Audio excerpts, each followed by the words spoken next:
Krishna, Hare Hare, Hare Rama,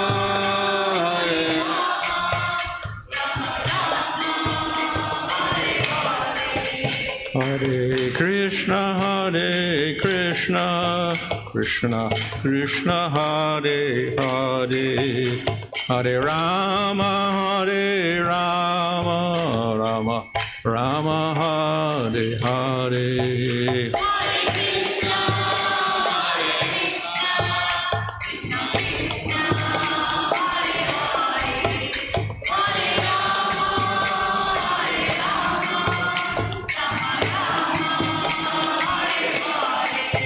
Jaya Prabhupada, Prabhupada, Prabhupada, Jaya Prabhupada, Jaya.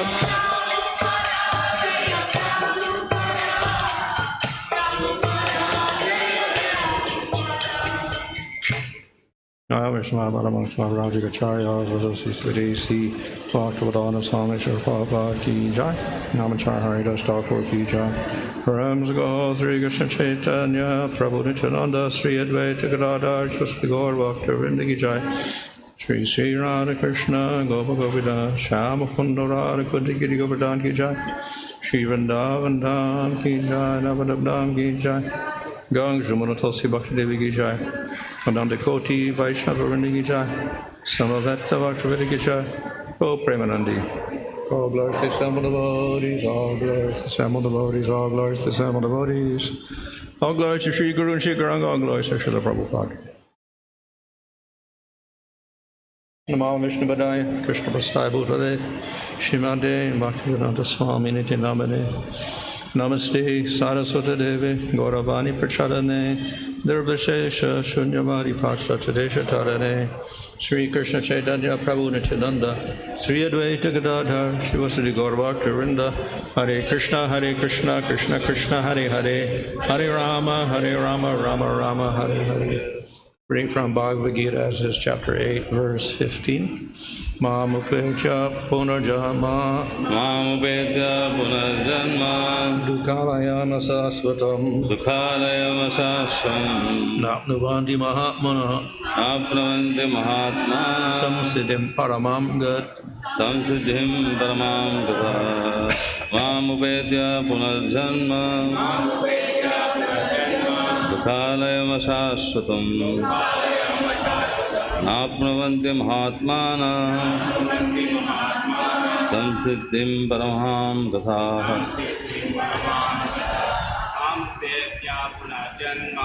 Mamupekya punarjanma, Dukhalayam asasvatam, Napnuvanti Mahatmana, Samsiddhim Paramam Gatha. Samsiddhim Paramam Gatha. Mamupekya punarjanma, Dukhalayam asasvatam, Napnuvanti Mahatmana, Samsiddhim Paramam Gatha. Translation: After attaining me, the great souls who were yogis in devotion never return to this temporary world which is full of miseries, because they have attained the highest perfection. மொழிபெயர்ப்பு: பக்தியில் யோகிகளான மகாத்மாக்கள் என்னை அடைந்த பிறகு முற்றிலும் துன்பம் நிறைந்த இத்தற்காலிகமான உலகத்திற்கு திரும்பி வருவதே இல்லை. ஏனெனில் அவர்கள் மிக உயர்ந்த பக்குவத்தை அடைந்து விட்டனர். Purport: Since this temporary material world is full of the miseries of birth, old age, disease, and death, naturally he who achieves the highest perfection and attains the supreme planet, Krishna Loka, Goloka, Vrindavan, does not wish to return. The supreme planet is described in Vedic literature as Avyakta, Akshara, and Parama Gati. In other words, that planet is beyond our material vision and is inexplicable. But it is the highest goal, the destination for the Mahatmas. The Mahatmas receive transcendental messages from the realized devotees, and thus gradually develop devotional service in Krishna consciousness, and become so absorbed in transcendental service that they no longer desire elevation to any of the material planets, nor do they even want to be transferred to any spiritual planet. They only want Krishna and Krishna's association and nothing else. That is the highest perfection of life. This verse specifically mentions the personalist devotees of the Supreme Lord, Krishna. These devotees in Krishna consciousness achieve the highest perfection in life. In other words, they are the supreme souls. பொருளுரை, இந்த தற்காலிகமான ஜட உலகம் பிறப்பு, இறப்பு, முதுமை, நோய் என்ற துன்பங்களால் நிறைந்துள்ளது. எனவே மிக உயர்ந்த பக்குவ நிலையை அடைந்து கோலோக விருந்தானம் எனப்படும் கிருஷ்ணலோகத்தை அடைபவன் இயற்கையாகவே இங்கு திரும்பி வர விரும்புவதில்லை. அந்த பரம உலகத்தினை வேத சாஸ்திரங்கள் அவ்யக்த, அக்ஷர மற்றும் பரமாகதி என்று விளக்குகின்றன. வேறு விதமாக கூறினால், இந்த உலகம் நமது பௌதிக பார்வைக்கு அப்பாற்பட்டது, வர்ணிக்க இயலாதது. ஆனால் மகாத்மாக்கள் அடையும் மிக உயர்ந்த இலக்கு அதுவே.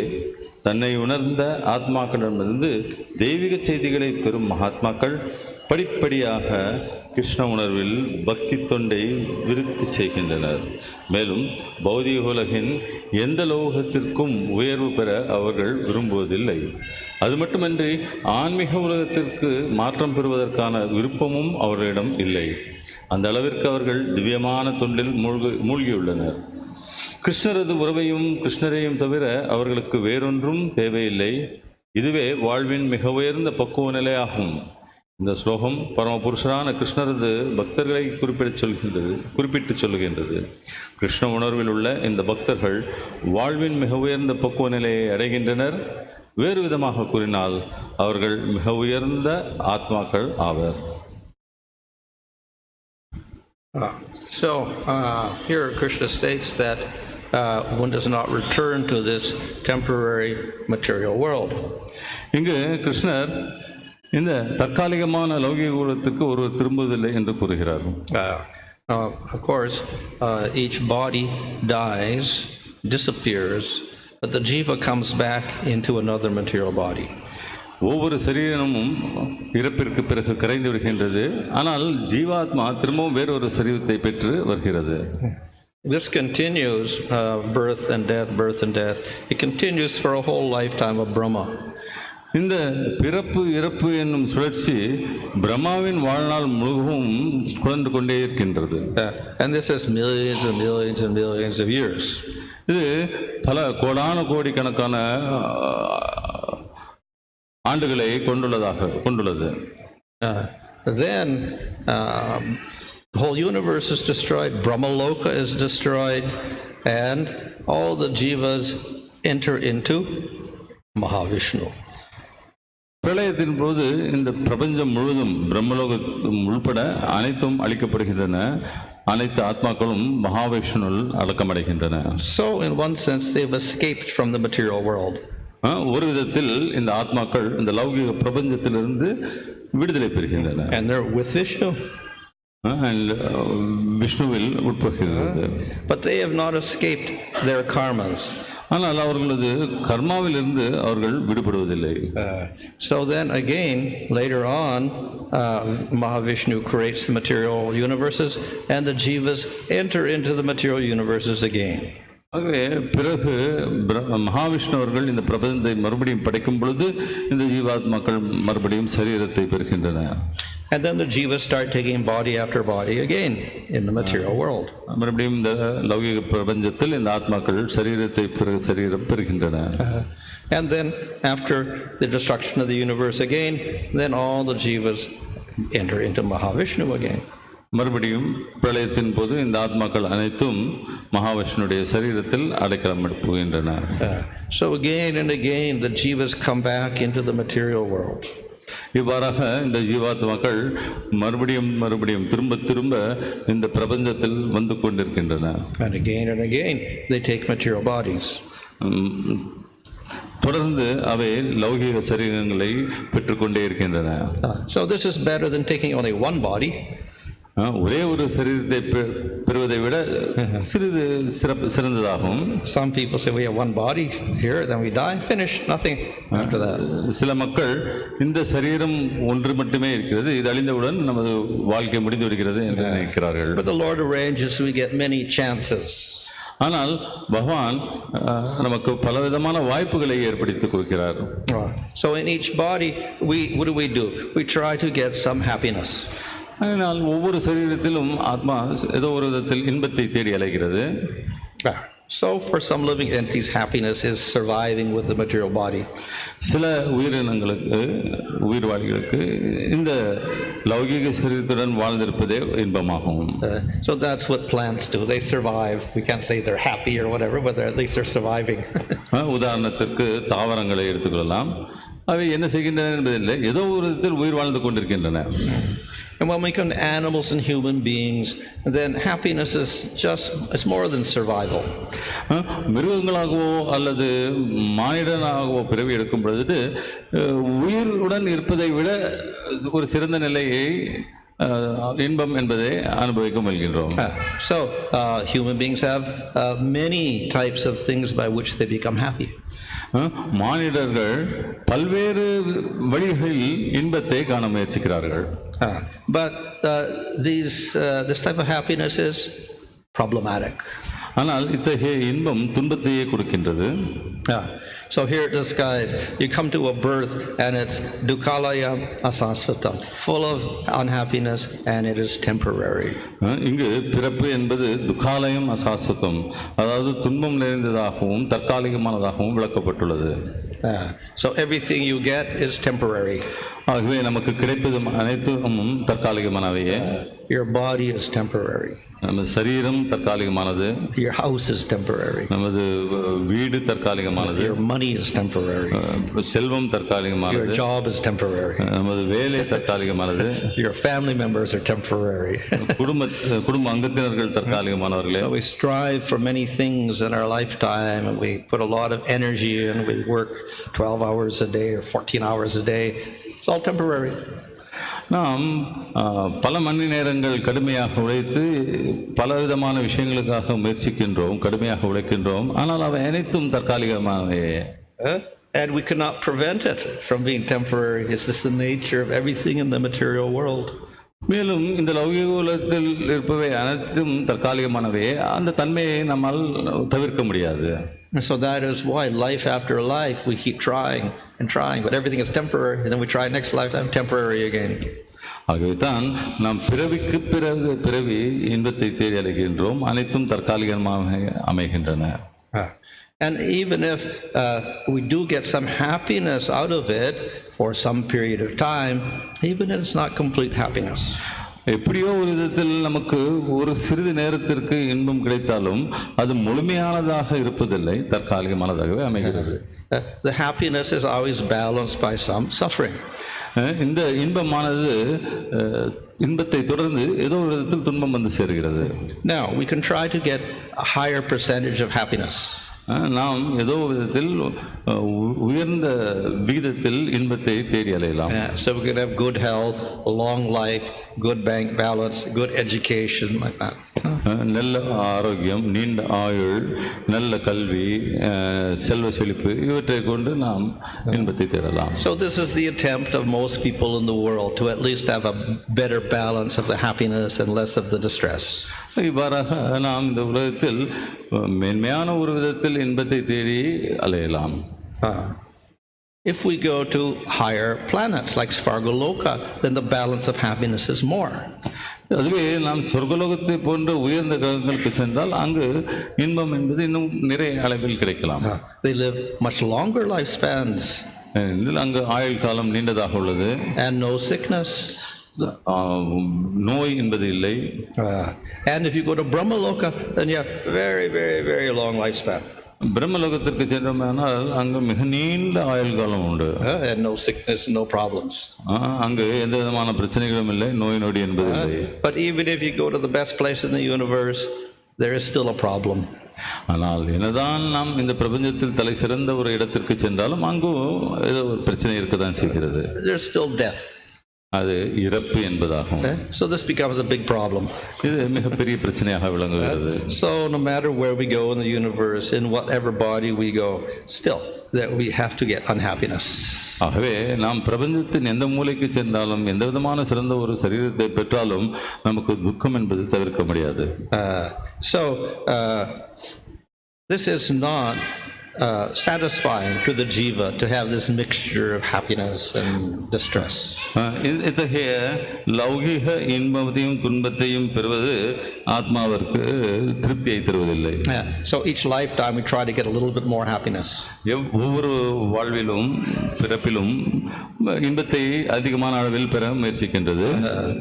However, the scripture tells us this is ultimately useless. Even if you get the ultimate happiness in the material world on Brahma Loka, still even Brahma is dissatisfied. ஆனால் சாஸ்திரங்கள் நமக்கு விரோதமாக கூறுகின்றன. என்னதான் ஒருவர் ஒரு சிறந்த இன்பத்தை இந்த பிரபஞ்சத்திலேயே சிறந்த பிரம்மலோகத்துக்கு சேர்ந்த இன்பத்தை பெற முயற்சித்தாலும் பிரம்மனுக்கு கூட துன்பம் என்று உண்டு, இறப்பு என்பது உண்டு. But still everybody is looking for that perfect happiness. இருந்தாலும் அனைவரும் அந்த முழுமையான இன்பத்திற்காக குறையற்ற இன்பத்தை தேடி அலைகின்றோம். So for that purpose we take birth after birth in this world. இதற்காகத்தான் நாம் பிறவிக்கு பிறகு பிறவி இந்த பிரபஞ்சத்தில் எடுத்துக்கொண்டே இருக்கின்றோம். So the scripture gives us some advice. ஆகவே சாஸ்திரங்கள் நமக்கு புத்திமதி கொடுக்கின்றது. If you want perfect happiness, do not look in the material world.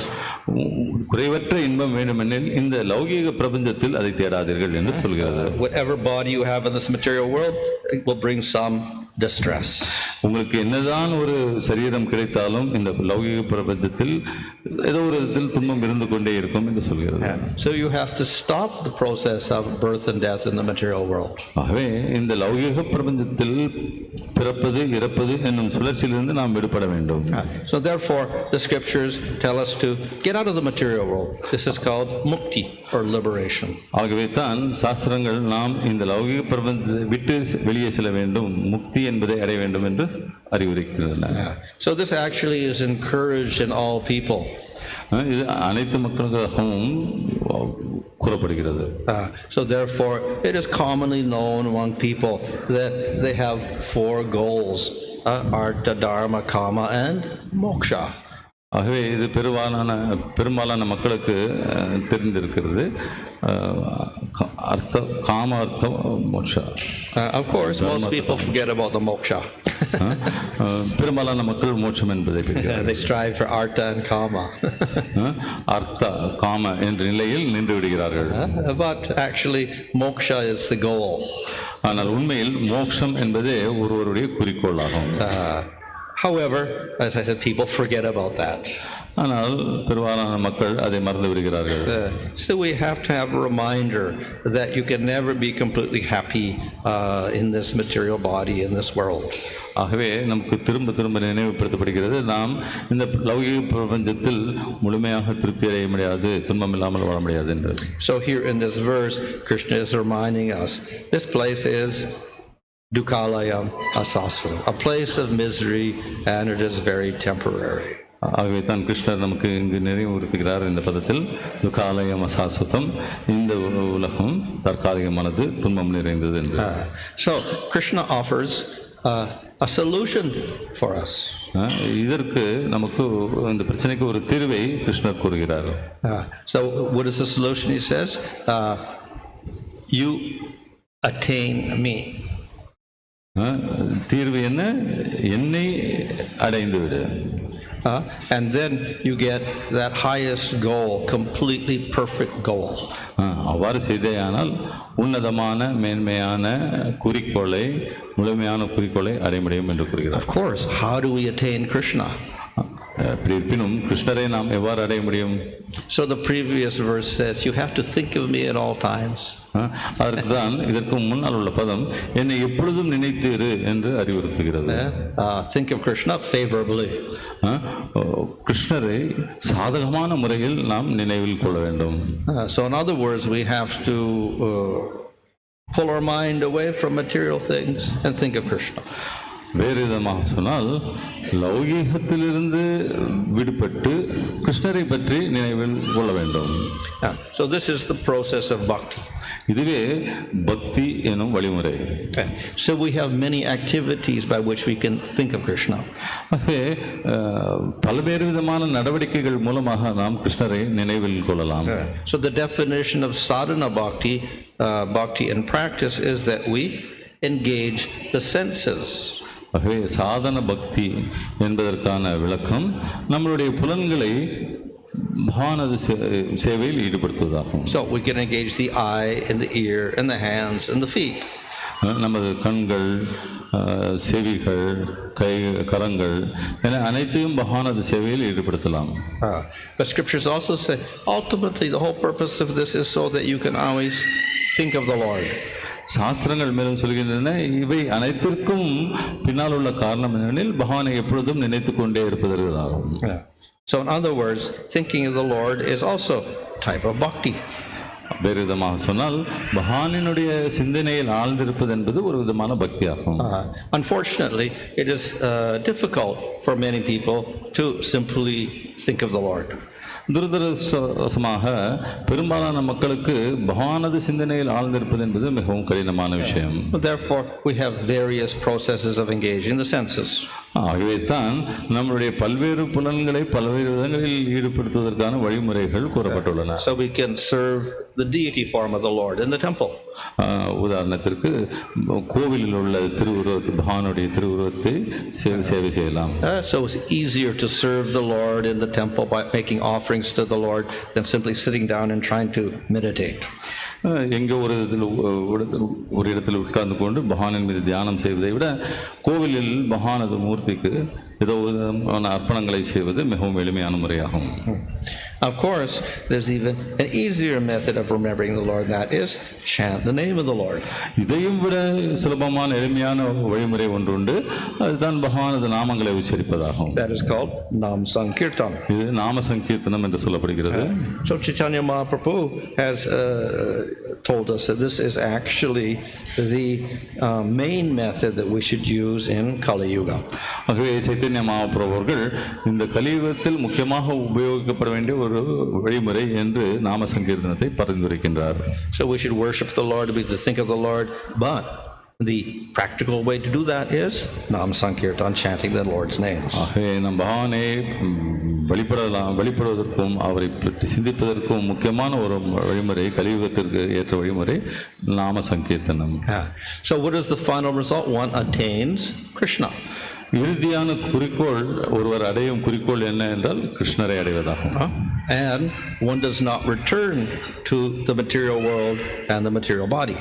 மேலும் ஒருவர் இந்த லௌகிக உருவத்துக்கு திரும்பி வருவதில்லை, லௌகிக சரீரம் பெறுவதில்லை. So what happens? என்னத்தான் நடக்கிறது? So we attain Krishna, and when we attain Krishna, we get the supreme goal. நாம் கிருஷ்ணரை சென்றடைகிறோம், உன்னதமான முழுமையான குறிக்கோளை அடைகின்றோம். So what is that supreme goal? அந்த உன்னதமான குறிக்கோள் தான் என்ன? That is eternal happiness. நித்தியமான, தற்காலிகமற்ற நித்தியமான இன்பமாகும். We strive for perfect happiness, but we get that happiness not in the material world, but with Krishna in the spiritual world. நாம் குறைவற்ற இன்பத்தை நாடி அலைகின்றோம். அந்த இன்பமானது இந்த லௌகிக உலகத்தில் கிடைப்பதில்லை, கிருஷ்ணரிடம் மட்டுமே கிடைக்கின்றது. So that is the perfect happiness. Here it says samsiddhim. So this means the highest, most perfect happiness. இங்கு சமசித்தியம் என்று விளக்கப்பட்டுள்ளது. அதுவே உன்னதமான குறைவற்ற முழுமையான இன்ப நிலை. How is it eternal? இது எவ்வாறு நித்தியமானதாக விளங்குகிறது? As a jiva or atma, we manifest an eternal quality. Jeeva ஆத்மா என்ற முறையில் நாம் நித்தியமான கல்யாண குணங்களை வெளிப்படுத்துகின்றோம். And that eternal quality is service to the Lord. அது அந்த நித்தியமான குணமானது பகவானுக்கு சேவை செய்வது என்பதே. So it's that service to the Lord that gives eternal happiness. பகவானுக்கு செய்யும் அந்த சேவையே நமக்கு அழிவற்ற நித்தியமான இன்பத்தை கொடுக்கின்றது. We become completely satisfied with that type of service. அத்தகைய சேவை செய்வதன் மூலமாக நாம் முழுமையாக திருப்தி அடைகின்றோம். And Krishna is completely satisfied with that service. மேலும் அத்தகைய சேவையின் மூலமாக கிருஷ்ணரும் முழுமையாக திருப்தி அடைகின்றார். Krishna becomes blissful and the Atma becomes blissful. கிருஷ்ணர் பேரின்பம் அடைகின்றார், அதன் மூலமாக ஆத்மாவும் பேரின்பத்தை பெறுகின்றது. But it is eternal. ஆனால் இது நித்தியமானது. And there is no suffering. அங்கு துன்பம் என்பது இல்லை. So it is completely unlike our happiness in the material world. ஆகவே இது நாம் இந்த லௌகிக உலகத்தில் பெறும் இன்பத்திலிருந்து முற்றிலும் மாறுபட்டதாகும். So though we are striving for perfect happiness, life after life in the material world, we never get it. ஆகவே நாம் பிறவிக்கு பிறகு பிறவி குறைவற்ற இன்பத்தை இந்த லௌகிக உலகத்தில் தேடி அலைந்து கொண்டிருந்தாலும் இங்கு அதை நம்மால் பெற முடியாது. When we perform bhakti and chant the Lord's name, then we attain Krishna and we get this highest happiness. ஆகவே பக்தி யோகத்தை பழக்கப்படுத்தி பகவானது நாமங்கள் கிருஷ்ணரின் நாமங்களை உச்சரிக்கும் பொழுது நமக்கு அந்த குறையற்ற நித்தியமான இன்பம் கிடைக்கின்றது. So we have an eternal place, not like the material world that gets destroyed at the end of the life of Brahma. ஆகவே நமக்கு நித்தியமான ஒரு இருப்பிடம் கிடைக்கின்றது. இந்த லௌகிக உலகத்தை போன்று பிரம்மாவின் ஆயுளுக்கு பிறகு அழிவு பெறுவதில்லை. Spiritual world is never destroyed. ஆன்மீக உலகம் என்பது எப்பொழுதும் அழிவுறாத ஒரு இடமாகும். So the place is eternal. ஆகவே அந்த இடம் நித்தியமானது, அழிவற்றது. So we attain a eternal spiritual body. ஆகவே நமக்கு அங்கு ஒரு நித்தியமான அழிவற்ற ஆன்மீக சரீரம் கிடைக்கின்றது. Material world we get bodies but they're all temporary. இந்த லௌகிக உலகத்தில் பெறும் சரீரம் அனைத்தும் தற்காலிகமானவைகளே. So we accept one body by birth, that gets destroyed, death, then we get another body that gets destroyed. So we keep getting body after body, which each of them is temporary. ஆகவே இந்த லௌகிக பிரபஞ்சத்தில் நாம் பிறப்பெடுக்கும் பொழுது ஒரு சரீரத்தை பெறுகின்றோம், இறப்பில் அது அழிந்து விடுகிறது. மறுபடியும் பிறப்பெடுக்கும் பொழுது சரீரத்தை பெறுகிறோம், இறப்பில் அழிகிறது. இவ்வாறு தற்காலிகமான சரீரத்தை பெற்றுக்கொண்டே இருக்கின்றோம். In the spiritual world, the body is eternal. ஆனால் ஆன்மீக உலகத்தில் நமக்கு கிடைக்கும் சரீரம் நித்தியமானது, அழிவற்றது. There is no birth and death. அங்கு இறப்பு பிறப்பு என்ற சுழற்சி இல்லை. So, in the material world, we strive and we get some object. The object is also temporary. ஆகையினால் இந்த லௌகிக உலகத்தில் பெரும் முயற்சிக்கு பிறகு ஏதோ ஒரு பொருளை நாம் அடைகின்றோம், ஆனால் அப்பொருளும் தற்காலிகமானதாகவே விளங்குகிறது. In the spiritual world, not only our bodies are eternal, but everything else in the spiritual world is eternal. ஆனால் ஆன்மீக உலகத்தில் நாம் பெறும் சரீரம் மட்டுமல்லாமல் அனைத்தும் அழிவற்றவை, நித்தியமானவை.